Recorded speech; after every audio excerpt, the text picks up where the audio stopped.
يا أيها الذين آمنوا ادخلوا في السلم كافة ولا تتبعوا خطوات الشيطان إنه لكم عدو مبين فإن زللتم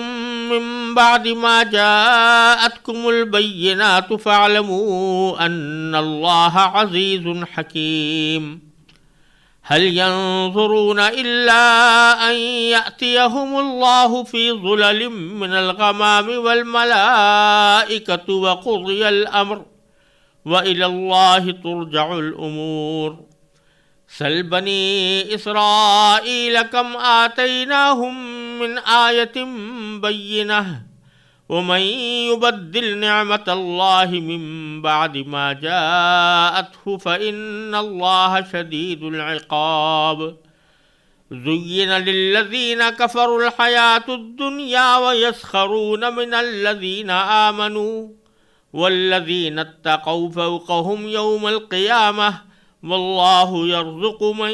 یشاء بغیر حساب۔ اے ایمان والو، اسلام میں پورے کے پورے داخل ہو جاؤ اور شیطان کے نقش قدم پر نہ چلو۔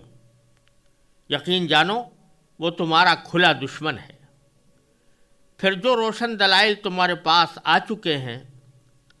اگر تم ان کے بعد بھی پھسل گئے تو یاد رکھو کہ اللہ اقتدار میں بھی کامل ہے، حکمت میں بھی کامل۔ یہ کفار اس کے سوا کس بات کا انتظار کر رہے ہیں کہ اللہ خود بادل کے سائبانوں میں ان کے سامنے آ موجود ہو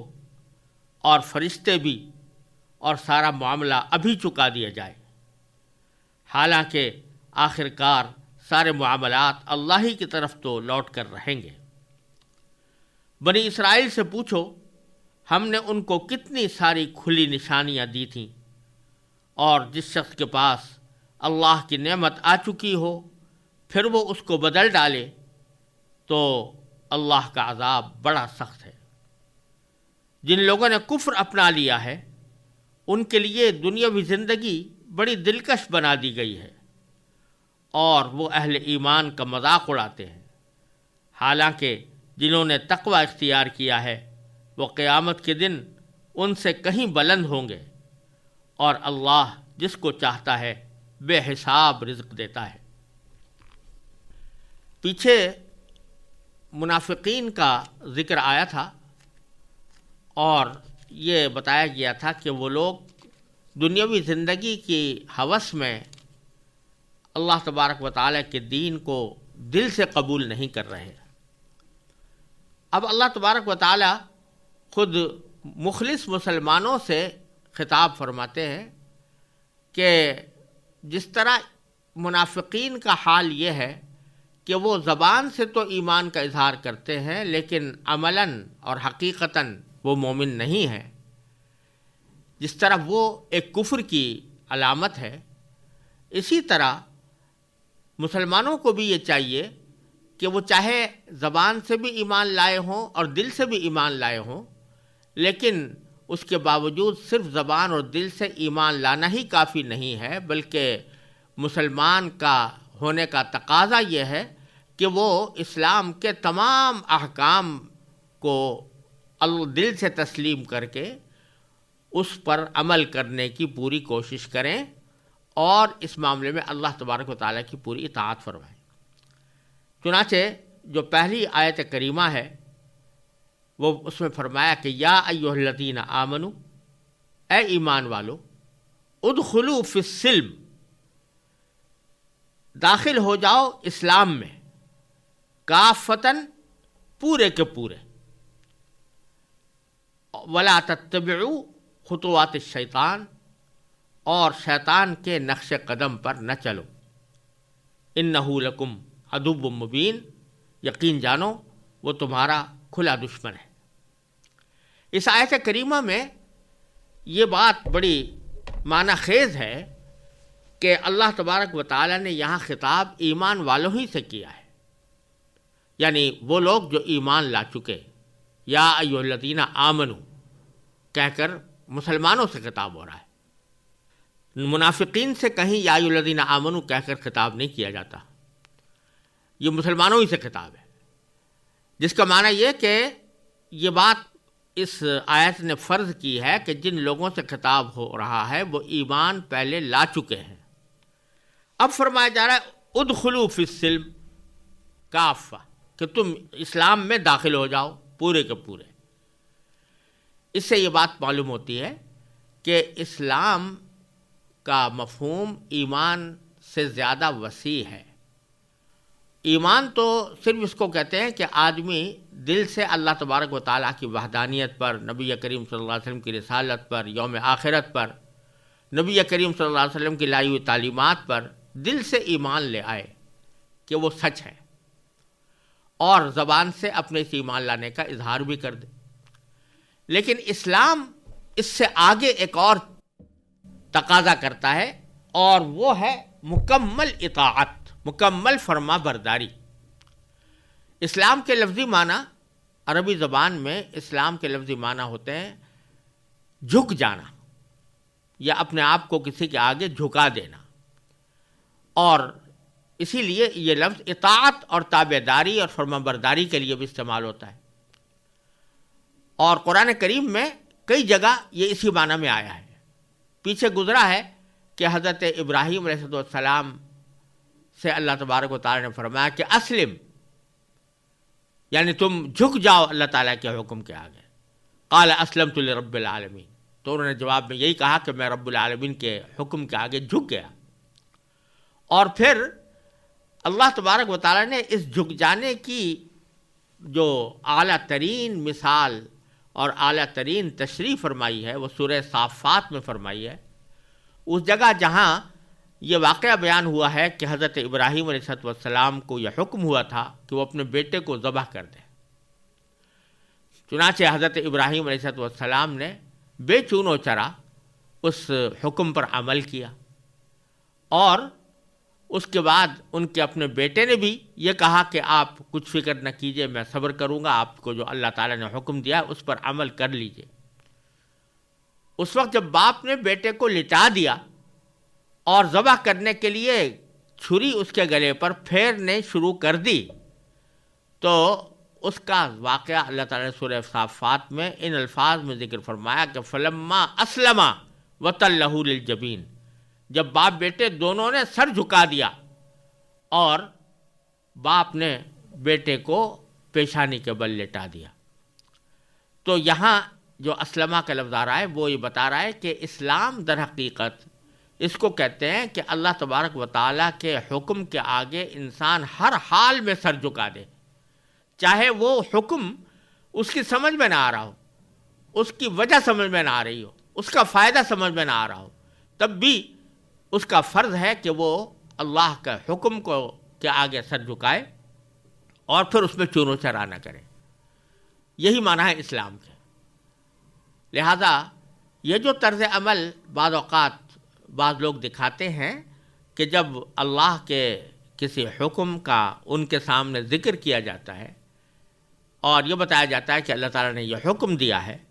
یا فلاں چیز سے روکا ہے، فلاں چیز کو حرام قرار دیا ہے، تو وہ اس کے جواب میں یہ سوال کرتے ہیں کہ کیوں حرام قرار دیا ہے، اس کی حکمت کیا ہے، اس کی مصلحت کیا ہے، اس کا فائدہ کیا ہے۔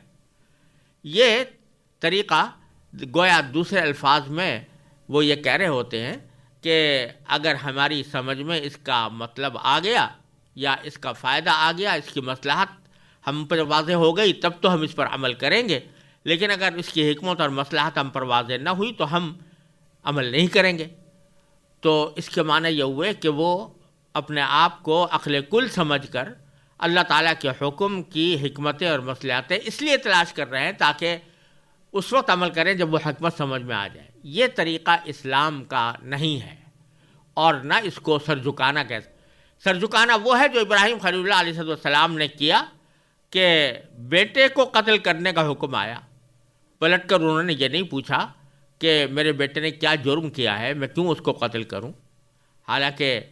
قتل کرنا تو خود قرآن کریم کی روح سے بہت بڑا جرم ہے، اور قتل بھی کسی نابالغ کا جو بچہ ہے، بچے کا قتل تو جہاد کی حالت میں بھی نبی کریم سرور دو عالم صلی اللہ علیہ وسلم نے جائز قرار نہیں دیا، چاہے کہ عام حالات میں اس کو قتل کیا جائے، اور پھر بچہ بھی اپنا، تو اس کے طبی طور پر سوال انسان کے دل میں پیدا ہو سکتا تھا کہ یا اللہ، آپ میرے بیٹے کو، جس کو میں نے بڑی امنگوں سے، بڑی مرادوں سے آپ سے مانگا تھا، آپ اس کو قتل کرنے کا حکم دے رہے ہیں، کیا وجہ ہے؟ اس نے کیا جرم کیا ہے؟ لیکن ابراہیم علیہ السلام نے پلٹ کر نہیں پوچھا۔ اسی طرح جب حضرت اسماعیل علیہ السلام سے ذکر کیا تو انہوں نے بھی پلٹ کر یہ نہیں پوچھا کہ اسے کیا جرم سرزد ہوا ہے جس کی پاداش میں مجھے موت کی سزا دی جا رہی ہے، بلکہ جواب میں یہ دیا کہ یا ابت افعل ما تؤمر، ابا جان جس بات کا آپ کو حکم دیا گیا ہے اس کو کر گزریے، ستجدنی انشاءاللہ من الصالحین، آپ الصابرین، ستجدنی انشاءاللہ من الصابرین، کہ آپ انشاءاللہ مجھے صبر کرنے والوں میں سے پائیں گے۔ تو یہ واقعہ ذکر کر کے اللہ تبارک و تعالیٰ نے پھر فرمایا فلما اسلما، جب وہ دونوں جھک گئے، تو اس سے پتہ چلا کہ جھکنا وہ ہے جو اللہ تعالیٰ کے ہر حکم کے آگے آدمی تابعداری کا ہر حالت میں مظاہرہ کرے، چاہے اس کی حکمت اور مصلحت اور فائدہ اس کے سمجھ میں آ رہا ہو یا نہ آ رہا ہو۔ اس میں کوئی شک نہیں کہ اللہ تبارک و تعالیٰ کوئی بھی حکم بغیر فائدے کے، بغیر حکمت مصلحت کے نہیں دیتے، لیکن انسان کے لیے ضروری نہیں ہے کہ اللہ تعالیٰ کے ہر حکم کی حکمت اور مصلحت اس کی سمجھ میں بھی آ جائے، لہذا اس کا کام تو یہی ہے کہ وہ اللہ تعالیٰ کے حکم کے آگے سر جھکائے، چاہے اس کی حکمت اور مصلحت اس کی سمجھ میں نہ آ رہی ہو۔ دنیا کے قانونوں میں بھی یہی معاملہ ہوتا ہے کہ جب دنیا میں فرض کیجئے کوئی قانون نافذ ہو گیا کسی ملک کے اندر، تو ہر شہری کا یہ فرض سمجھا جاتا ہے کہ وہ اس قانون کی پابندی کرے۔ اگر کوئی پلٹ کر یہ کہے کہ میں تو اس وقت قانون کی پابندی کروں گا جب مجھے اس کی حکمت اور مصلحت بتائی جائے، بغیر حکمت اور مصلحت سمجھے میں اس قانون پر عمل نہیں کروں گا، تو وہ قانون کا باغی تصور ہوگا۔ حالانکہ یہ قانون انسانوں کا بنایا ہوا ہوتا ہے اور انسانی عقل ہی کے ذریعے اس کو بنایا جاتا ہے، لیکن اس کے بارے میں بھی کسی کو یہ چون و چرا کرنے کی مجال نہیں ہوتی، بلکہ کہا جاتا ہے کہ جو قانون نافذ ہے اس کے اوپر عمل کرنا تمہارا فرض ہے، تمہارا کام یہ نہیں ہے کہ یہ پوچھو کہ اس کی مصلحت اور حکمت کیا ہے۔ تو جب انسانوں کے بنائے ہوئے قانون کے بارے میں یہ عالمگیر طرز عمل دنیا میں جاری ہے، تو اللہ جل جلالہ نے جو قانون بنایا ہو، اللہ جل جلالہ نے جو حکم دیا ہو، اس کے بارے میں یہ کرنا کہ پہلے ہمیں حکمت اور مصلحت بتائی جائے پھر ہم اس پر عمل کریں گے، یہ پرلے درجے کی ناانصافی ہے اور یہ اسلام کے مفہوم میں داخل نہیں ہے۔ لہذا اللہ تعالیٰ جو فرما رہے ہیں کہ ایمان والو، ایمان تو لے آئے ہو لیکن اسلام میں داخل ہو جاؤ، یعنی اسلام کو اس طرح قبول کر لو کہ جو بھی حکم آئے اس کو، اس کے تابع دار بنو، چاہے اس کی حکمت اور مصلحت تمہاری سمجھ میں آ رہی ہو یا نہ آ رہی ہو۔ پھر دوسرا لفظ یہ فرمایا کہ کافتن، یعنی پورے کے پورے داخل ہو جاؤ۔ یہ کافتن کا لفظ بھی بڑا معنی خیز ہے، اور اس کا مطلب یہ ہے کہ اسلام میں داخل ہونے کا مطلب بعض لوگ یہ سمجھتے ہیں کہ بس نماز پڑھ لی، روزہ رکھ لیا، چند عبادات انجام دے لیں تو اسلام میں ہم داخل ہو گئے۔ اللہ تعالیٰ فرما رہے ہیں نہیں، اسلام صرف عبادات میں منحصر نہیں ہے، بلکہ اللہ تبارک و تعالیٰ نے جو احکام عطا فرمائے ہیں ان کا تعلق ہمارے معاملات سے بھی ہے، ہمارے روپے پیسے کے معاملات سے بھی ہے، ان کا تعلق معاشرت سے بھی ہے، ان کا تعلق اخلاق سے بھی ہے۔ تو جتنے بھی اللہ تعالیٰ نے احکام عطا فرمائے ہیں، چاہے وہ عبادتوں سے متعلق ہوں یا معاملات سے متعلق ہوں یا معاشرت سے متعلق ہوں یا اخلاق سے متعلق ہوں، ان سب کو دل و جان سے نہ صرف تسلیم کرنا بلکہ ان کا تابع دار رہنا اسلام کا تقاضا ہے۔ لہذا آج کل ہمارے خاص طور پر معاشرے میں یہ بڑی سخت غلط فہمی پائی جاتی ہے کہ لوگوں نے دین صرف محدود کر لیا ہے مسجد اور مدرسے کی حد تک یا خانقاہ کی حد تک، اور نماز روزے کی حد تک، اور حج اور عمرے کی حد تک، لیکن حقیقت میں دین ان سے بہت زیادہ وسیع ہے، اور عبادات کے علاوہ یہ بھی ضروری ہے کہ ہم جو مال کھا رہے ہیں وہ حلال ہو، جو بیع و شراء کر رہے ہیں، خرید و فروخت کر رہے ہیں وہ شریعت کے مطابق ہو، اور دوسرے انسانوں کے ساتھ جن کے ساتھ ہمارا رہن سہن ہے وہ رہن سہن کا طریقہ ہمارا اسلام کے مطابق ہو، ان کے ساتھ ہمارا رویہ اسلام کے مطابق ہو، اور ہمارے اخلاق بھی اسلام کے مطابق ہوں۔ یہ سارے کے سارے تقاضے جب پورے کیے جائیں گے تو کہا جائے گا کہ اسلام میں پورے کے پورے داخل ہو جاؤ۔ اس سلسلے میں ایک واقعہ مفسرین نے اس آیت کی تفسیر میں اور اس کے شان نزول کے طور پر بھی ذکر کیا ہے کہ حضرت عبداللہ ابن السلام رضی اللہ تعالیٰ عنہ ایک بڑے جلیل القدر صحابی ہیں۔ یہ اسلام لانے سے پہلے یہودی تھے، بلکہ یہودیوں کے بڑے عالم سمجھے جاتے تھے۔ اللہ تبارک و تعالیٰ نے ان پر اسلام کی حقانیت واضح کی، نبی کریم صلی اللہ علیہ وسلم کے معجزات آپ کے سامنے آئے تو یہ اللہ تبارک و تعالیٰ کے فضل و کرم سے مسلمان ہو گئے۔ مسلمان ہونے کے بعد ان کے دل میں یہ خیال آیا کہ بعض یہودیت کے بعض احکام ایسے ہیں کہ میں اسلام لانے کے بعد بھی